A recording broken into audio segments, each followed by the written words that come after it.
યોગીજી મહારાજ આ બાબતમાં પીએચડી જ નહીં, તેમાંય વળી સુપર સ્પેશિયાલિસ્ટ હતા. એમને ક્યારેય કોઈનો અવગુણ દેખાયો જ નહીં. પછી પૂર્વગ્રહ બંધાય જ સાનો? એક વખત તેમણે કહ્યું હતું કે મને 50 વર્ષ સત્સંગમાં થયા, કોઈ દિવસ કોઈ સત્સંગી નાનામાં નાનો હોય, થાથા થાબડા જેવડો હોય, કાંઈ ન આવડતું હોય તેનો પણ અભાવ આવ્યો નથી.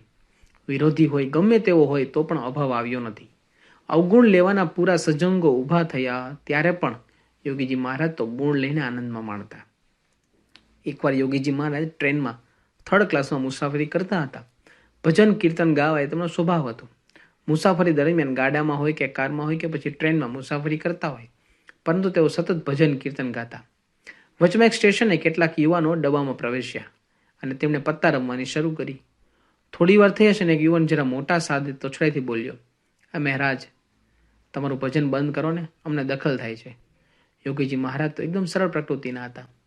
તુરત જ કીર્તન ગાવાનું બંધ કરી આંખો મીચી માળા ફેરવવા લાગ્યા. આ બાજુ પેલા યુવકો પત્તા રમવામાં એવા તાનમાં હતા કે તેમને જે સ્ટેશન ઉતરવાનું હતું તે પણ પસાર થઈ ગયું. 1-2 સ્ટેશન પછી ખબર પડી કે તેમનું સ્ટેશન તો ક્યારનું પસાર થઈ ગયું. સફાળા તે બધા ઊભા થઈ ગયા અને તે સ્ટેશને ઉતરીને હવે સામેથી ક્યારે ટ્રેન આવે તેની રાહ જોવા લાગ્યા. યોગીજી મહારાજની સાથેના સંત આ જોતા બોલી ઉઠ્યા કે એ જ લાગના છે, ભલે હવે બધા પસ્તાય. તમે ભજન ગાતા હતા તે બંધ કરાવ્યું, તેને યોગ્ય શિક્ષા થઈ. ત્યારે યોગીજી મહારાજ બોલ્યા, ગુરુ, એવું ન બોલાય.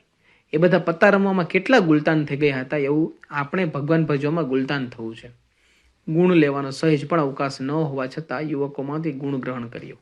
સામેની વ્યક્તિમાં આંખે ઉડીને વળગે તેવા અવગુણ હોવા છતાં તેની નજરમાં આવતા જ નહીં તેવી તેઓની અલૌકિક દિવ્ય દ્રષ્ટિ હતી. ઘણું કરીને 1956ની સાલનો આ પ્રસંગ છે. દીક્ષા લીધા પહેલા રજાઓ દરમિયાન યોગીજી મહારાજ સાથે વિચરણમાં અમે કંડારીમાં ગયા હતા. મથુરભાઈ વેદને ઘરે અમારો ઉતારો હતો.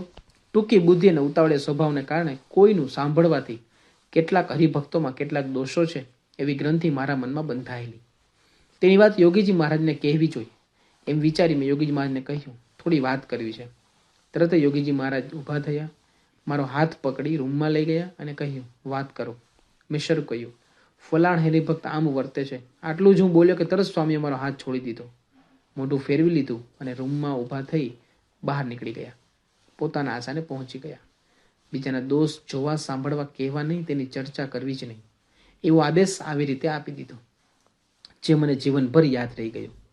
તેઓ માત્ર અવગુણ જ ન જોતા, તેટલું જ નહીં, તેઓ બધાને બ્રહ્મની મૂર્તિ દેખતા. તેઓ કહેતા, મને બધાને વિશે દિવ્ય ભાવ, મને કોઈને વિશે મનુષ્ય ભાવ આવે જ નહીં. હું બધાને બ્રહ્મની મૂર્તિ દેખું. આ બ્રહ્મ દ્રષ્ટિ આપણે પણ કેળવીએ તો માનસિક તાણ રહે. કુટુંબમાં, સત્સંગમાં કે વ્યવહારમાં આપણને વ્યક્તિને કારણે માનસિક તાણ રહે છે, તેનો આવો શ્રેષ્ઠ ઇલાજ વિશ્વમાં બીજે ક્યાંથી જડશે?